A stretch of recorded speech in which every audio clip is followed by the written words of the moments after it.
No Brasil, os operadores do direito consideram a Constituição Federal de 1988 rígida, principiológica e pragmática. Já a história mostra que as reformas liberalizantes realizadas nas cartas europeias na década de 80 chegaram por aqui nos anos 90 e enfrentaram grandes barreiras ideológicas e jurídicas para introduzir um regime de competição nos serviços públicos. O assunto está em destaque no Academia. Vamos debater hoje a dissertação Direito da Regulação Econômica, Delegação da Prestação de Serviços do Transporte Aéreo Regular Doméstico no Brasil.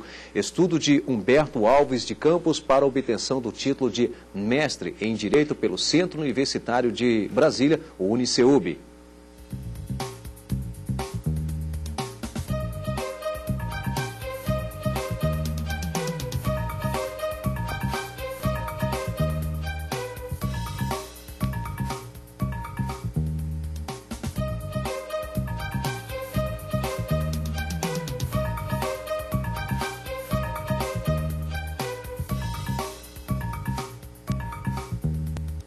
E tem muito mais no programa de hoje. Utilizada neste trabalho, a oferta de bolsas de estudo no exterior no quadro internacional.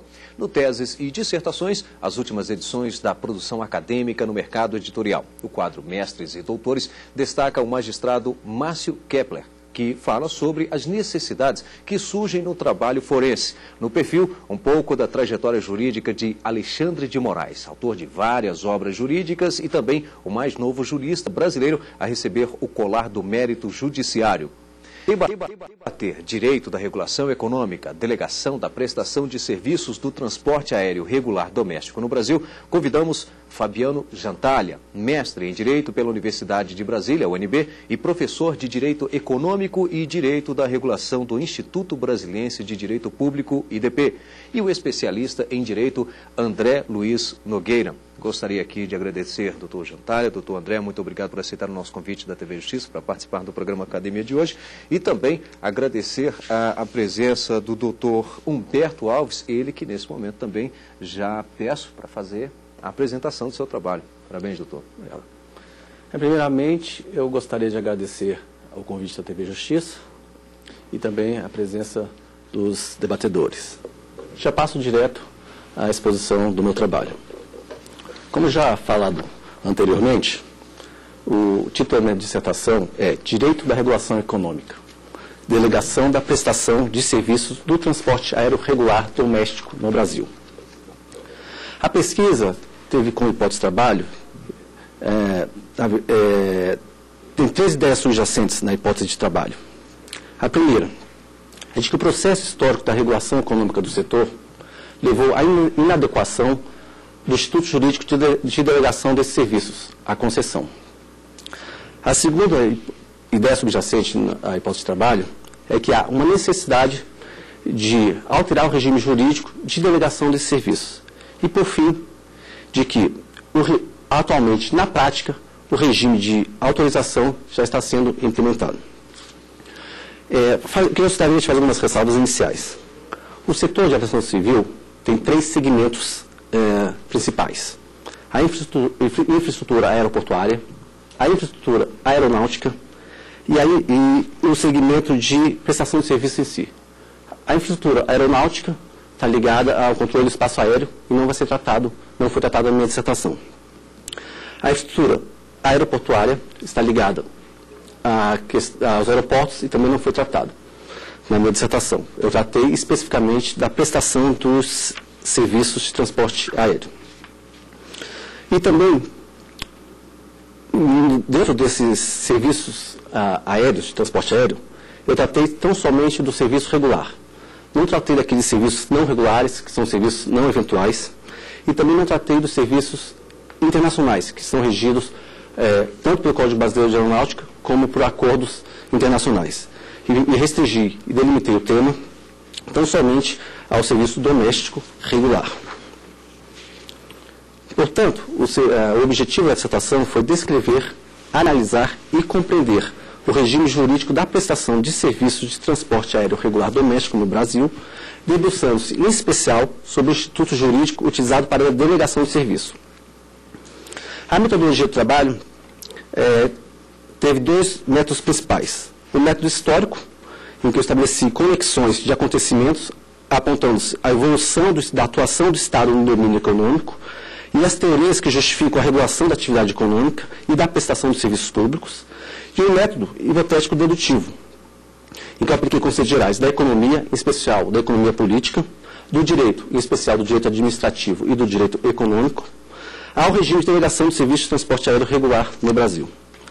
A técnica de pesquisa foi a pesquisa bibliográfica e a pesquisa documental. Pois bem, a dissertação ficou dividida em 5 capítulos. No inicial, que tem os pressupostos metodológicos e conceituais. O segundo capítulo, que passa a atuação do Estado na economia, abordando-se o processo histórico constitucional da ordem econômica, a regulação econômica oriunda dos Estados Unidos e sua transposição para o direito brasileiro, e a noção de serviço público e as novas tendências do direito administrativo, a fim de identificar a possível compatibilidade de novos instrumentos de delegação de serviço de transporte aéreo regular doméstico brasileiro. O terceiro capítulo foi tratado de fundamentos econômicos para a regulação da economia.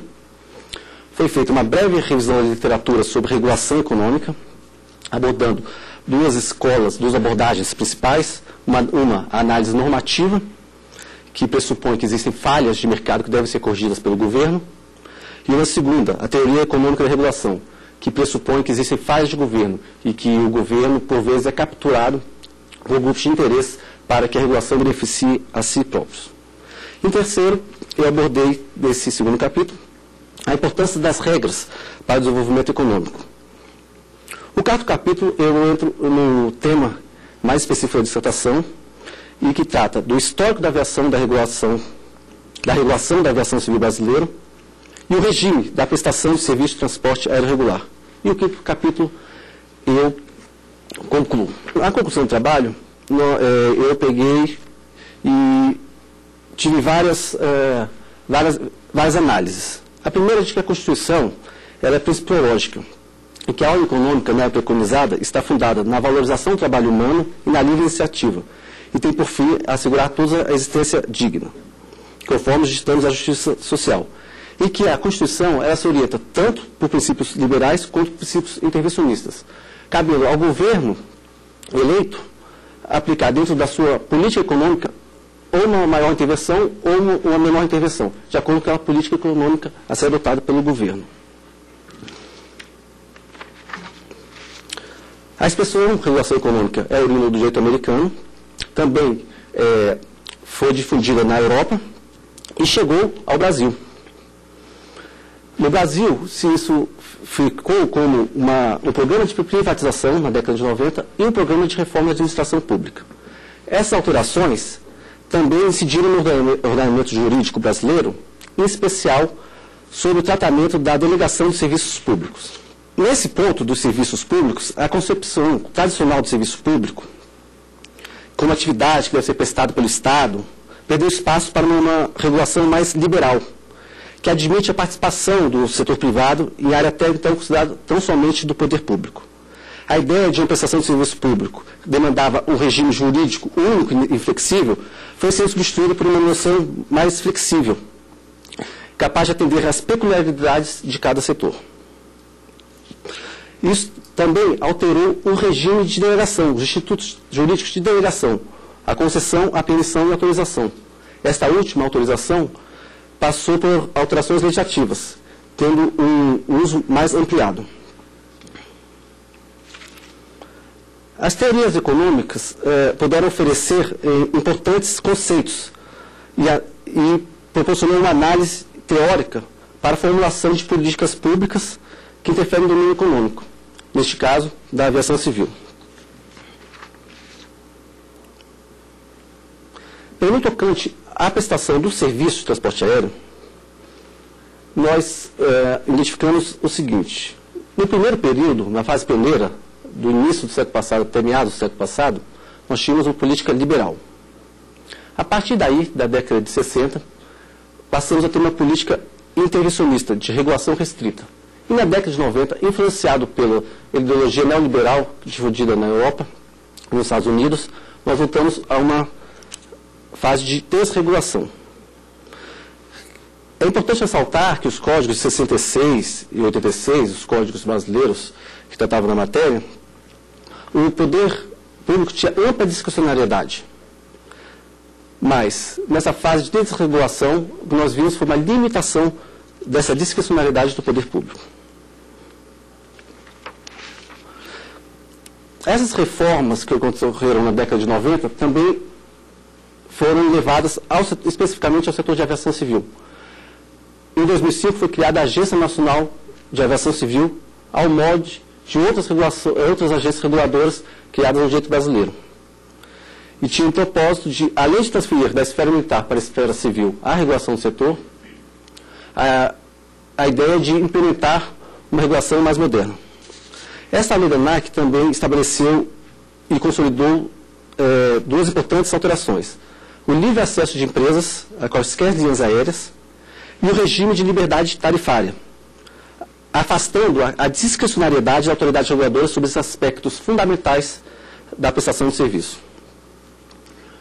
O modelo, então, ficou de prestação do serviço de forma, com 4 liberdades principais.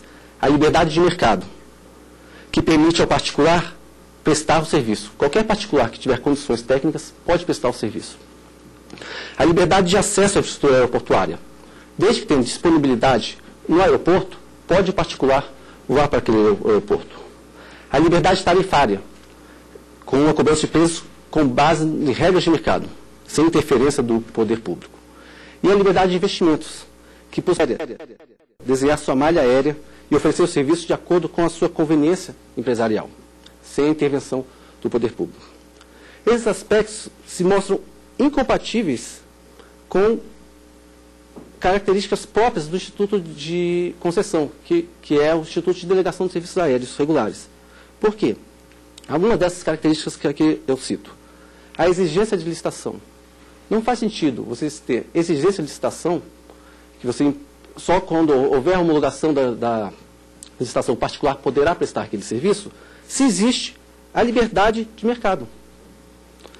A garantia do equilíbrio econômico-financeiro, que também é uma característica da concessão, também perde o sentido. Se você tem liberdade de tarifas, se você não tem prazo certo para prestar aquele serviço.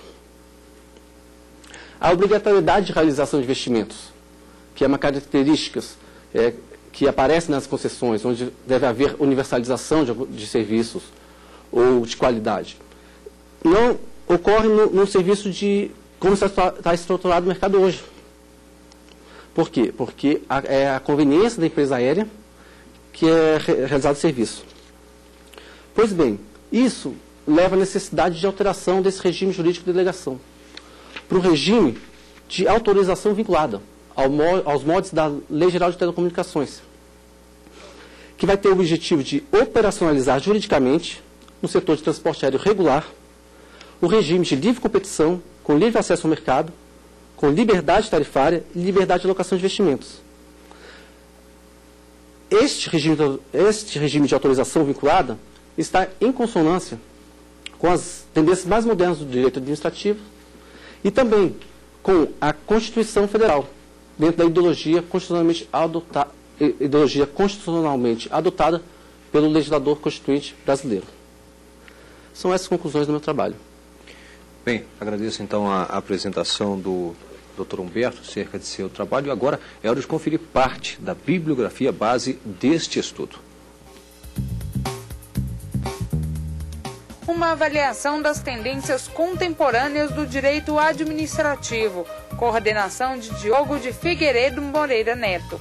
Editora Renovar. El Nuevo Serviço Público, de Gasparinho Ortiz. Editora Marcial Pons. Breve História da Aviação Comercial Brasileira, de Aldo Pereira. Editora Europa. Bem, daqui um pouquinho nós vamos entrar já na parte dos debates, acredito, né, doutor Jantário e doutor André, que é um tema bem atual, acho que já de um bom tempo, e pelo visto vai continuar sendo um tema atual ainda por um bom tempo, né? Bom, vamos agora saber como anda a oferta de bolsas de estudo no exterior. A Fundação Carolina está com inscrições abertas para o programa de Bolsa para a Espanha. São 1.420 vagas em diversas áreas e em cursos de pós-graduação, doutorado, formação permanente e programas institucionais. O prazo para inscrição varia entre 6 de março e 26 de junho. Podem se candidatar profissionais graduados, pesquisadores e professores. Os interessados podem acessar o site www.fundacioncarolina.es. Bem, o Academia é um espaço aberto ao conhecimento e quer a sua participação. Entre em contato com a nossa equipe pelo endereço eletrônico academia@stf.jus.br. E é hora de conferir o que há de novo no mercado editorial da Academia Jurídica.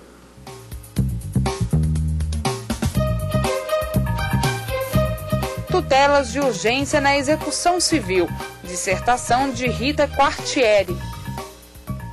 Seção fiduciária de títulos de crédito. Tese de Jean Carlos Fernandes. Ação rescisória. Tese de Zaiden Gerais Neto. Em destaque no Academia, Direito da Regulação Econômica, Delegação da Prestação de Serviços do Transporte Aéreo Regular Doméstico no Brasil. Estudo de Humberto Alves de Campos para obtenção do título de mestre em Direito pelo Centro Universitário de Brasília, UniCeub. Vamos agora a um rápido intervalo, em seguida estaremos de volta. Até já!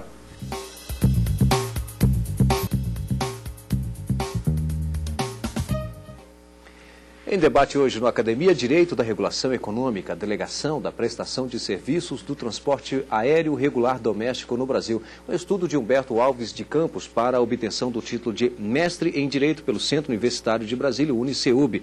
Nossos convidados para debater o assunto são Fabiano Jantalha, mestre em Direito pela Universidade de Brasília, UNB, e também professor de Direito Econômico e Direito da Regulação do Instituto Brasiliense de Direito Público, IDP, e o especialista em Direito André Luiz Nogueira.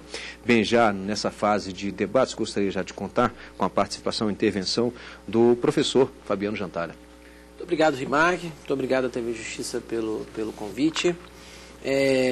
Humberto, meus parabéns pelo trabalho, um trabalho bem embasado, uma boa pesquisa, uma boa base conceitual. Você pavimenta bem o caminho para chegar às suas conclusões, né? E você explora um tema muito interessante, especialmente para o direito econômico, quando você deixa claro em algumas partes que está trabalhando ali na utilização de ferramentas do direito administrativo em prol da regulação econômica. Portanto, nós estamos na fronteira, e uma fronteira muito importante entre o direito administrativo e o direito econômico.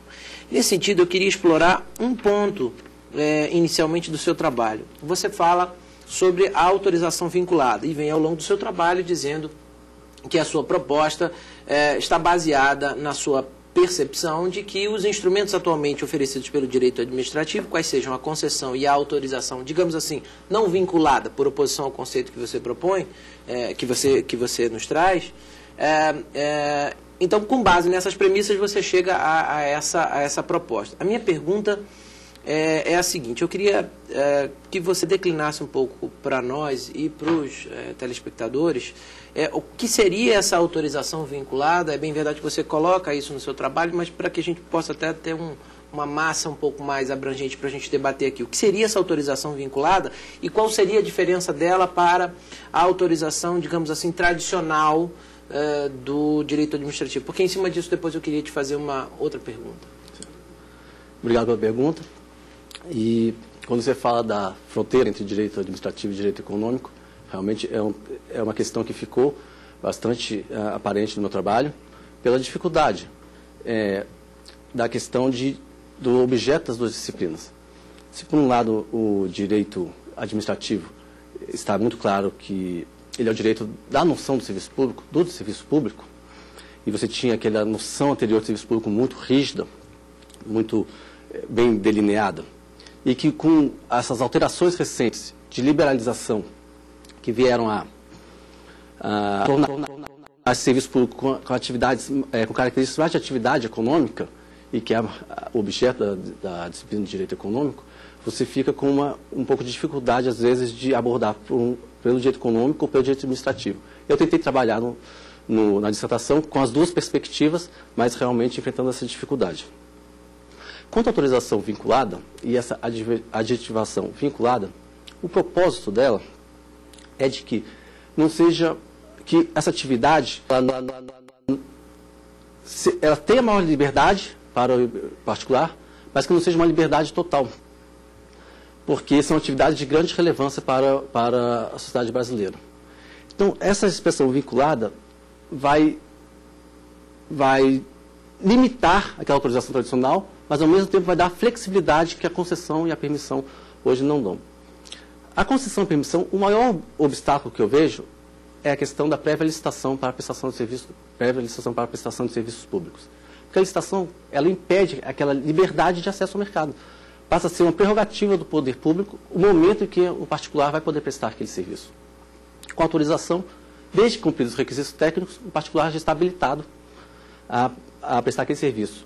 Já se transforma num direito subjetivo do particular a prestar aquele serviço. O vinculado é importante porque vai estabelecer alguns requisitos para esse serviço. O serviço não vai ser prestado simplesmente a conveniência particular. Então, requisitos de qualidade, por exemplo. Se o particular não cumpre os requisitos de qualidade, essa autorização vai poder ser revogada. Quer dizer, o particular tem liberdade, mas ele tem certas restrições impostas pelo poder público.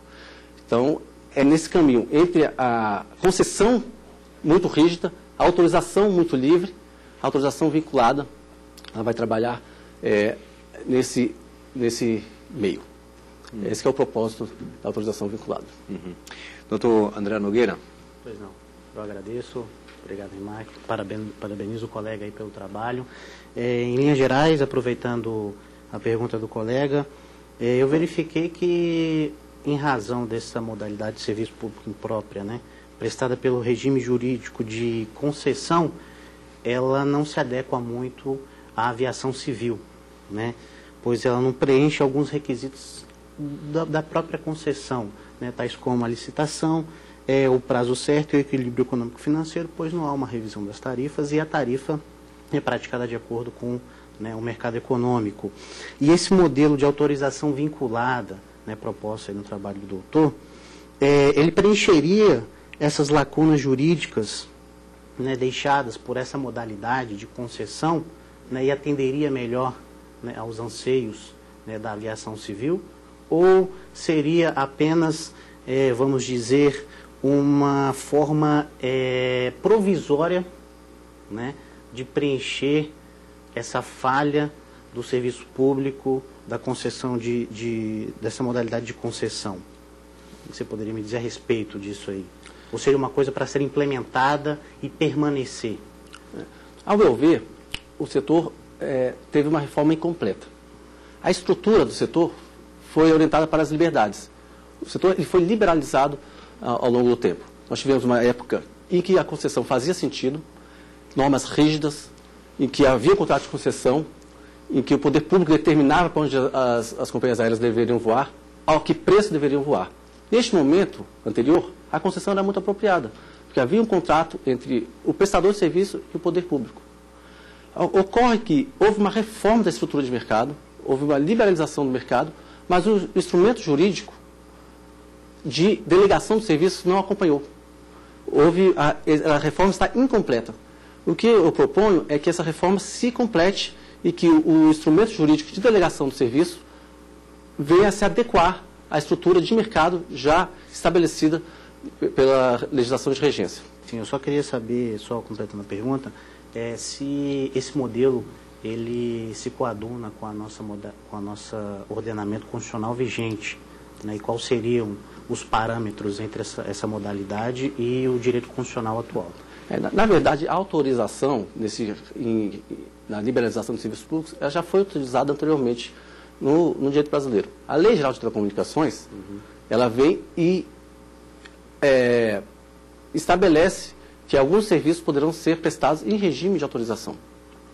Então, na verdade, já foi debatido no Supremo Tribunal Federal, em uma medida cautelar, o assunto, e ao meu ver, sim, o modelo de autorização ele é plenamente compatível com o modelo de prestação de serviços públicos. Ainda que, nessa época do debate da Lei Geral de Telecomunicações, foram levantados vários obstáculos jurídicos.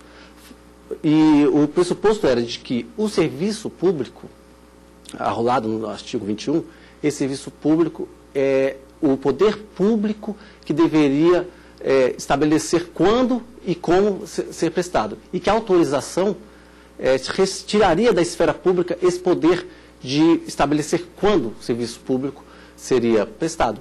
Por quê? Porque daí você libera o particular a prestar o serviço quando bem entender. E o obstáculo jurídico maior que tinha era, não deve ser liberalizado. Isso é uma prerrogativa do poder público. Mas, a meu ver, dentro do quadro constitucional, da ideologia constitucionalmente adotada, dentro dessa ideologia, a política econômica que o governo vai implementar pode ser tanto mais liberal quanto mais intervencionista. Lógico, não uma liberdade total, não uma intervenção total. Mas essa autorização, como proposta, ela parece-me que não fugiria à ordem constitucional vigente. Humberto, eu não tenho dúvida de que isso que você acabou de dizer é a mais pura verdade. Ou seja, de que esse modelo, de que esse instrumento da autorização, ele está dentro da ideologia constitucional. Mais especificamente, a gente está falando aqui da aplicação ou da conformação do artigo 174, já que você propõe, e acompanhado de bom respaldo doutrinário, você propõe que a gente não estaria na esfera do serviço público propriamente dito. Então, nós estamos falando do Estado como agente normativo e regulador da atividade econômica. Ou você não acha que a sua noção, e aí o que lhe levou a construir esse conceito de autorização vinculada, como sendo uma espécie de uma evolução ou de um aprimoramento do instituto que você entende ser o Instituto Tradicional da Autorização, está baseada numa certa ortodoxia conceitual? Ou seja, será que isso não estaria baseado, você não teria partido de uma premissa daquela autorização absolutamente precária? Por que eu digo isso? É óbvio que ela é precária, mas na minha concepção, e esse é um contraponto que eu gostaria de lhe oferecer, na minha concepção, essa autorização ela é precária apenas porque ela não está estabilizada por um contrato, um instrumento jurídico contratual, como se dá na concessão. Mas, por exemplo, será que no modelo, os contornos da autorização não permitiriam que se estabelecesse requisitos de qualidade? O que acontece com os bancos, por exemplo? É regime de autorização. E há requisitos de qualidade em normatização. Se os bancos não cumprem, aquela autorização é cancelada. Ela é cassada ou cancelada a depender da causa que vai ensejar. Você não acha que essa mesma percepção de autorização, digamos assim, um tanto menos ortodoxa, não nos levaria apenas a propor algumas mudanças em vez de uma inovação conceitual? É verdade. A autorização, tradicionalmente, ela é precária. Mas essa autorização vinculada, o que eu quis deixar explícito, foi a questão da qualidade. Às vezes, até por uma questão jurídica, mas também política. Porque, ao se transferir, ou, digamos, se consolidar juridicamente essa transferência, essa mudança de regime, pode haver alguns obstáculos. Então, seria conveniente que ficasse explícito que a autorização ela não é uma autorização livre, em que o particular pode prestar o serviço como bem entende. Que existem vinculações, existem requisitos, existem regras a serem cumpridas pelo particular. Mas, ao mesmo tempo, nós não podemos deixar que se volte ao Instituto Tradicional da Concessão, porque claramente incompatível. Foi com esse propósito que eu busquei a proposta da autorização vinculada. Então, foi realmente a autorização precária.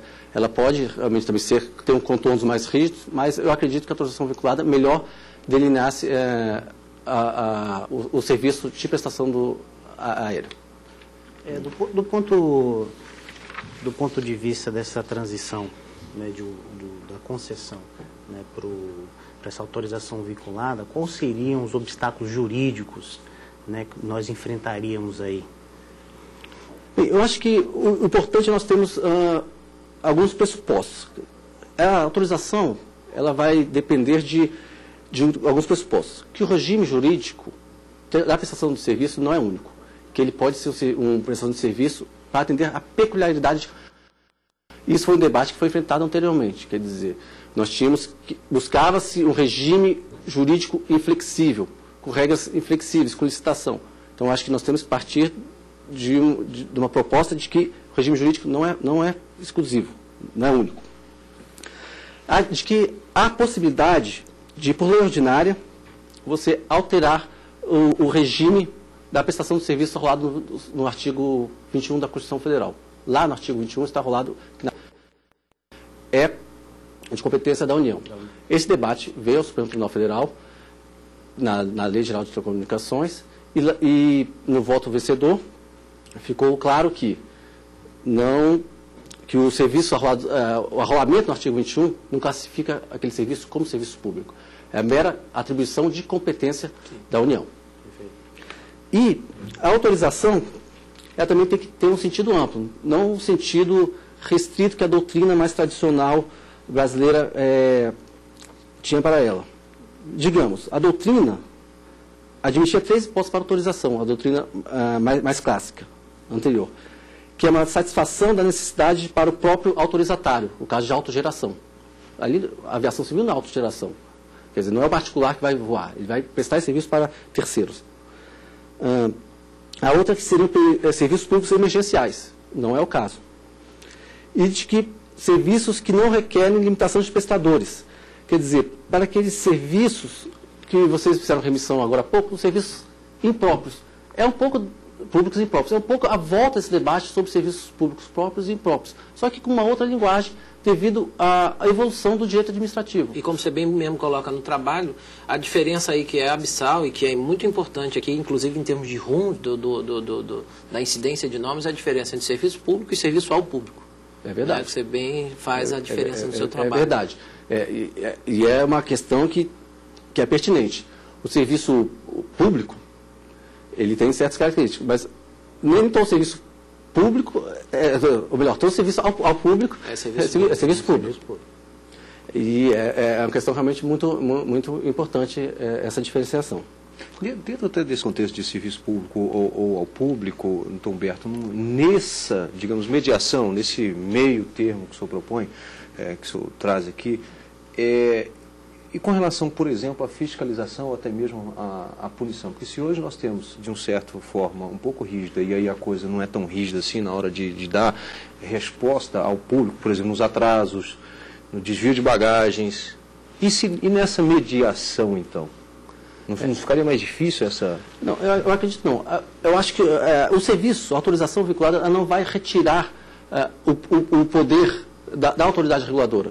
O importante da autoridade reguladora é nós temos regras bem definidas, penalidades bem definidas e uma estrutura jurídica que discipline bem os direitos e deveres do prestador de serviço e do usuário. Nós temos isso bem definido e a autoridade deve agir dentro das suas competências legais. Agora, a concessão também, às vezes, não resolve nosso problema, porque você tem a concessão e aí vai ficar sempre aquele temor. Devemos caçar a concessão e aí parar o serviço? Então, talvez essa regra mais flexível até facilite, porque as penalidades podem ser aplicadas e a flexibilidade permite que outras empresas possam adentrar o mercado. Quer dizer, a competição vai servir como parâmetro para a própria qualidade. O próprio cidadão, naquele mercado competitivo, optará para aquela empresa aérea, para aquela autorizatária, se nós usarmos uma nova linguagem, mais eficiente do ponto de vista do consumidor. Então, eu acho que talvez a flexibilização leve a melhor prestação de serviço do que a mera crença de que o Estado, o poder do Estado de multar, de penalizar, vai resolver o problema. Porque talvez do ponto de vista de investimento, como na aviação civil requer muito investimento, talvez recaia sobre isso, né? Não, vamos deixar uma linha parada, vamos deixar um setor só pela metade, também é meio complicado realmente talvez administrar isso. Bom, nós vamos... consequências, né? As consequências ao público, no caso. Né? Bem, nós vamos fazer aqui um rápido intervalo, em seguida estaremos de volta com o programa Academia. Até já!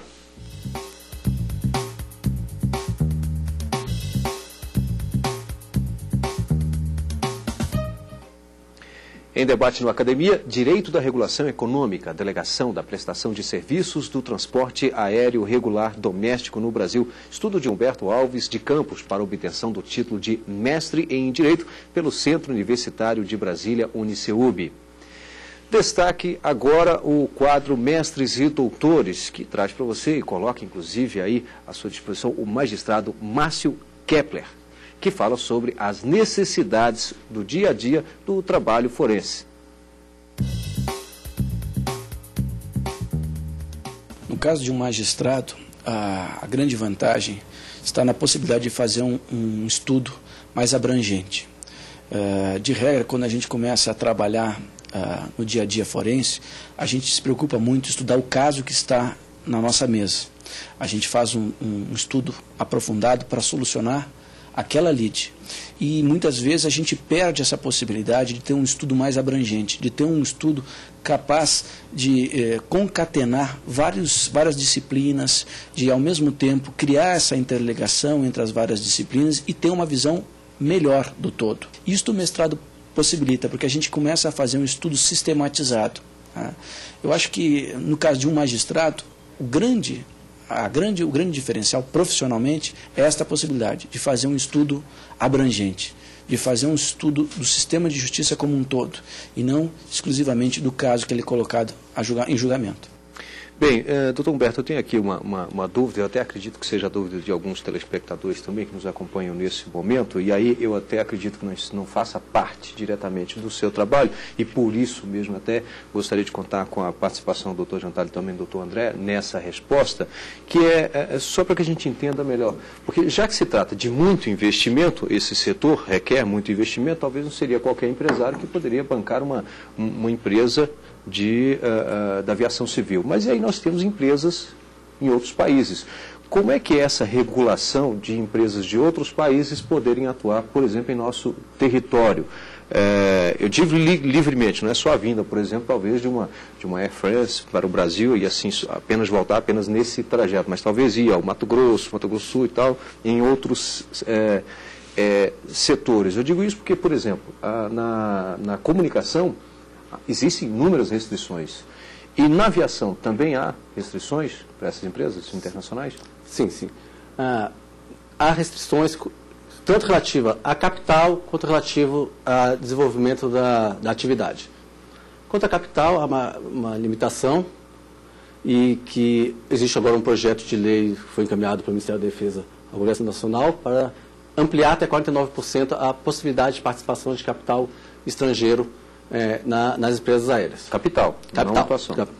A questão da atuação já geralmente está regulada tanto pelo Código Brasileiro de Aeronáutica, mas especialmente pelos acordos internacionais.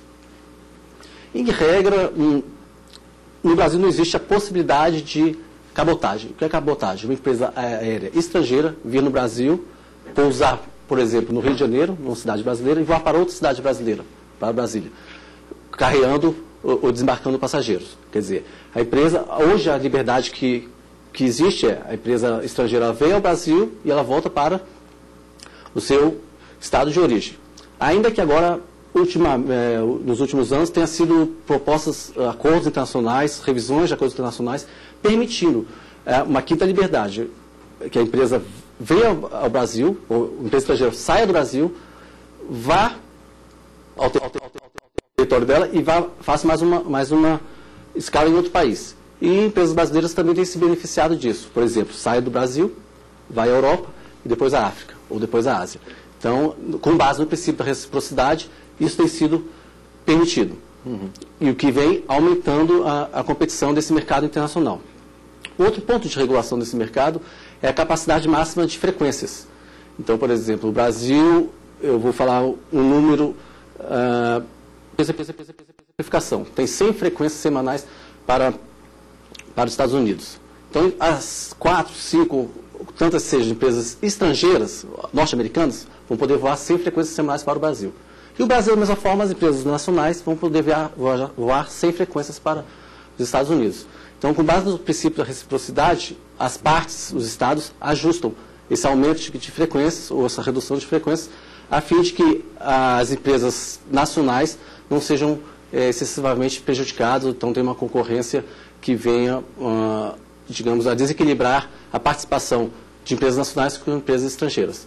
É assim que atualmente as regras básicas são essas, de frequências, de liberdades e de capital. Aí dentro de sua explicação muito clara, né, doutor Jantalha, professor, nesse caso, como é que fica então a situação da linha da Azul? A Azul é um caso curioso, porque a Azul ela conseguiu uma reunião de características que acabaram franqueando o acesso dela, né? Porque a presidente e certamente o acionista controlador lá da Azul, ele é brasileiro, brasileiro nato, né? Nasceu aqui no Brasil.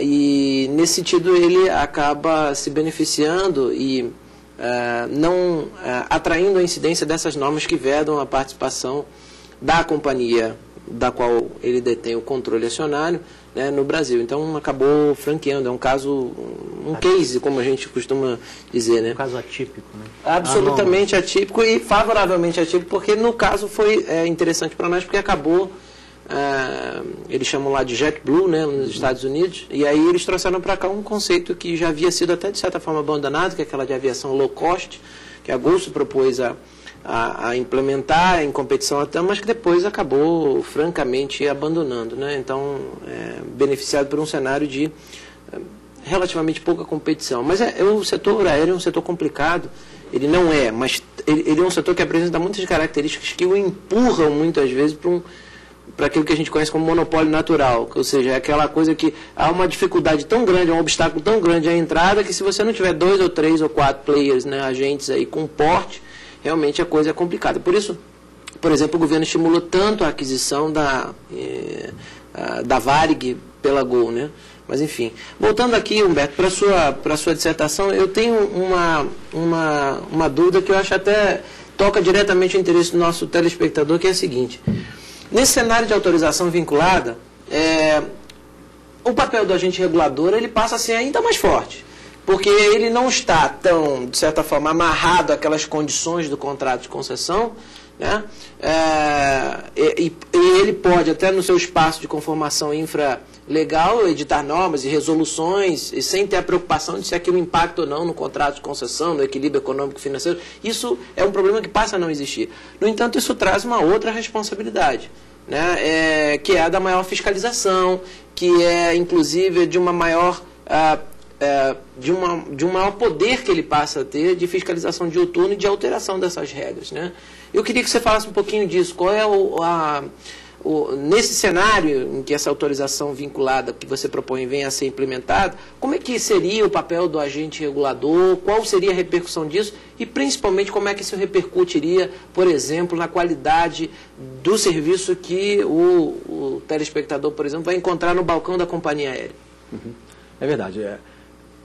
Esse Estado, essa reforma desse setor, que na verdade o Estado brasileiro foi bastante reformado em 90, com a redução em algumas áreas, e nesse setor se reflete a mesma situação. O poder público ele passa a ter uma intervenção menos forte, mas ao mesmo tempo ele precisa de ter as prerrogativas, as atribuições necessárias para que o setor que os empresários, que as empresas não abusem do poder dela. Então, é uma contraditória, paradoxal, mas é assim que funciona. Ele não tem mais aquelas regras rígidas do contrato de concessão, que ocasionaram várias ações de companhias aéreas contra a União, por conta de alterações em tarifas, alterações contratuais que anteriormente foram feitas, mas permite que usando as suas competências legais, ele fiscalize e penaliza aquelas empresas que não cumprirem as condições, não vou dizer contratuais, porque aí as autorizações que a autorização vinculada estabelece. Então, realmente paradoxal, mas o poder público ele vai ter que aumentar sua capacidade fiscalizatória e a regulação vai ter que estar muito bem definida para que os particulares, os usuários, as empresas consigam compreender facilmente quais são suas obrigações e quais são seus deveres.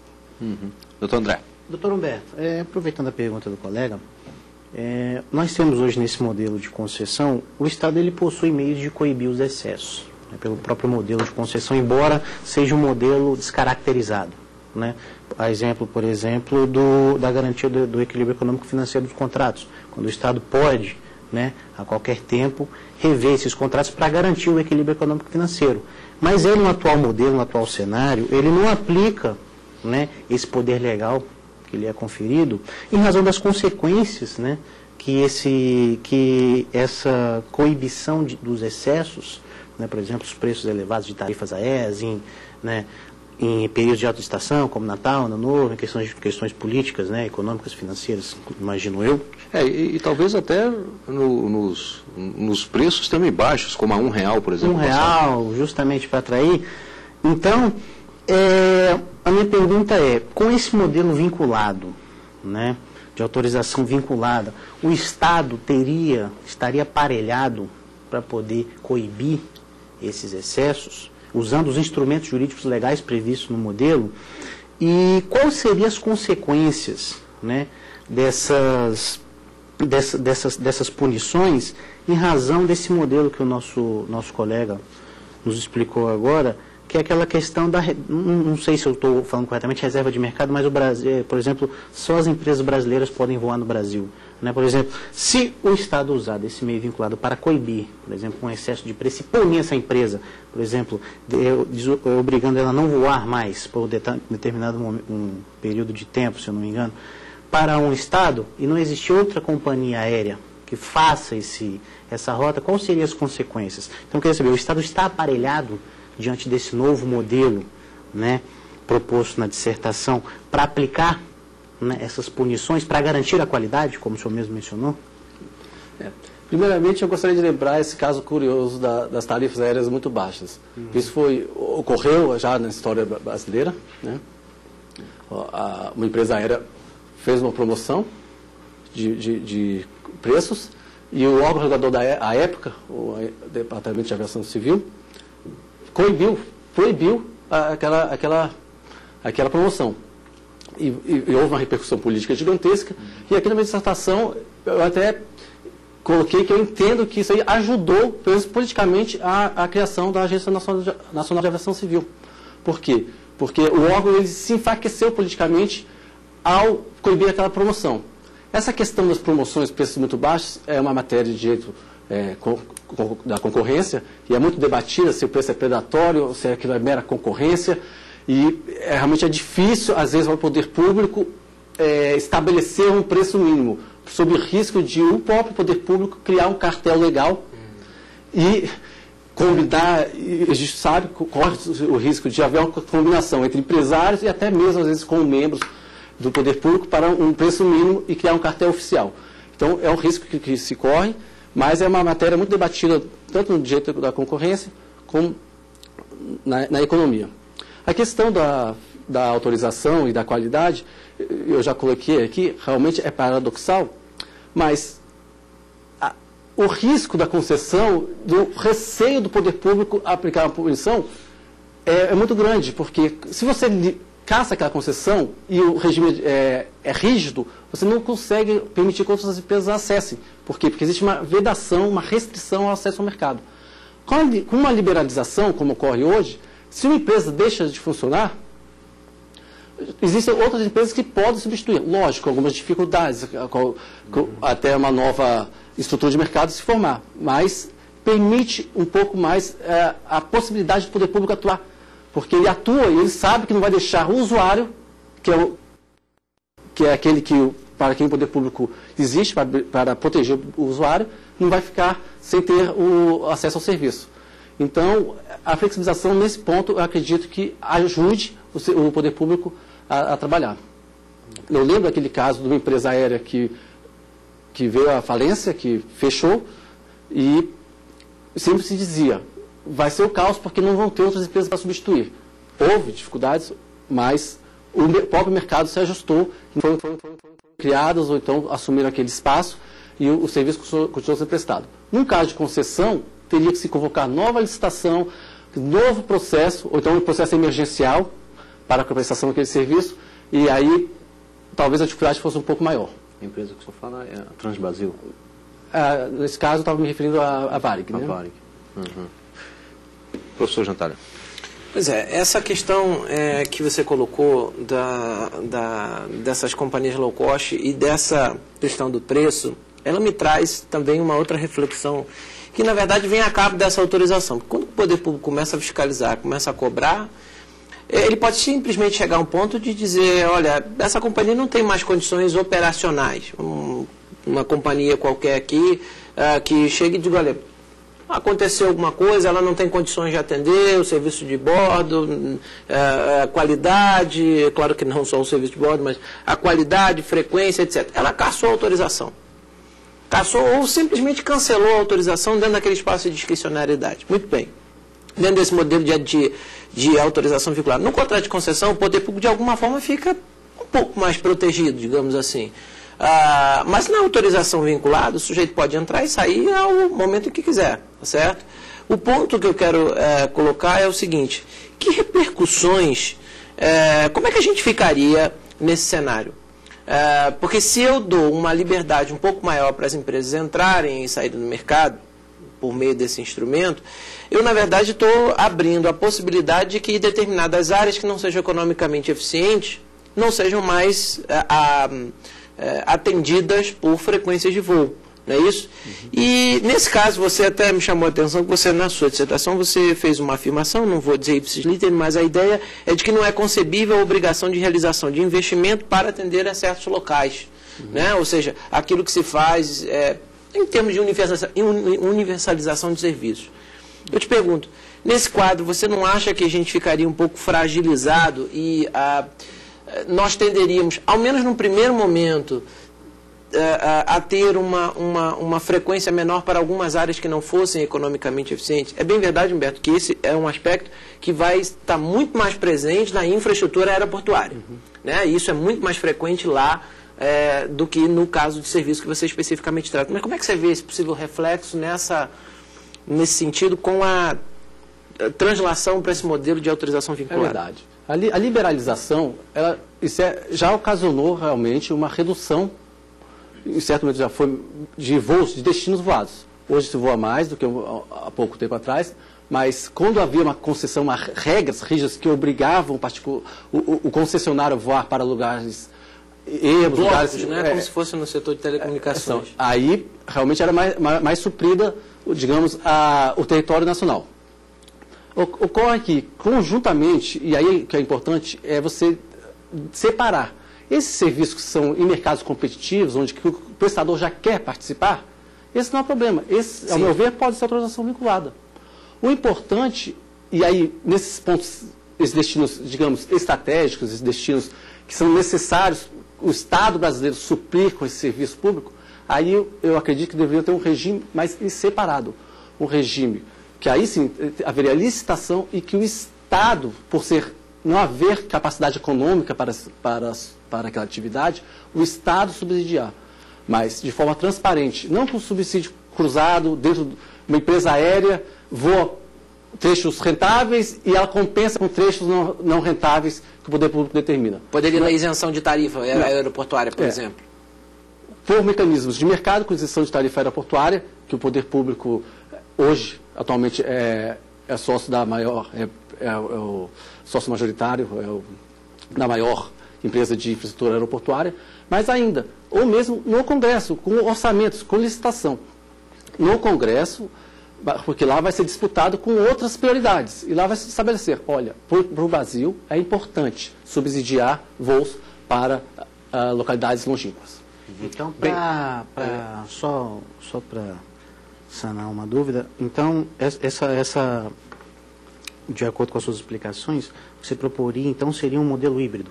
Um modelo híbrido. Autorização vinculada para mercados competitivos. Certo. Concessão nos modos tradicionais, com licitação, com subsídio, para localidades que não podem ser atendidas pelo regime de liberdade de mercado. Perfeito. Bem, agradeço aqui mais uma vez a participação do Dr. André, muito obrigado, professor Jantar, e também, claro, ao Dr. André, que aqui nos trouxe hoje o seu trabalho. Olha, inclusive, reitero aqui o convite a você, acadêmico, traga o seu trabalho para ser debatido aqui no programa Academia. Para participar é fácil, basta enviar um currículo com o título do seu trabalho para o endereço eletrônico academia@stf.jus.br e nós entraremos em contato. Você fica agora com o quadro Perfil, que hoje destaca um pouco da trajetória jurídica de Alexandre de Moraes, autor de várias obras jurídicas e também o mais novo jurista brasileiro a receber o colar do mérito judiciário. Doutor em Direito do Estado e livre docente em Direito Constitucional pela Universidade de São Paulo, o jurista Alexandre de Moraes exerceu diversos cargos públicos, entre eles o de conselheiro do Conselho Nacional de Justiça em 2005. Anteriormente, ocupava a função de secretário do Estado da Justiça e da Defesa da Cidadania do Estado de São Paulo. É professor titular da Universidade Presbiteriana Mackenzie. Em 2004, tornou-se o mais jovem jurista a receber o Colar do Mérito Judiciário, a mais alta honraria concedida pelo Tribunal de Justiça de São Paulo. É autor de diversos livros, como Direito Constitucional e Direitos Humanos Fundamentais. A dignidade é um valor espiritual e moral inerente à pessoa, que se manifesta singularmente na autodeterminação consciente e responsável da própria vida e que traz consigo a pretensão ao respeito por parte das demais pessoas, constituindo-se um mínimo invulnerável que todo estatuto jurídico deve assegurar. Está aí o nosso perfil de hoje, Alexandre de Moraes. Obrigado e até o próximo programa.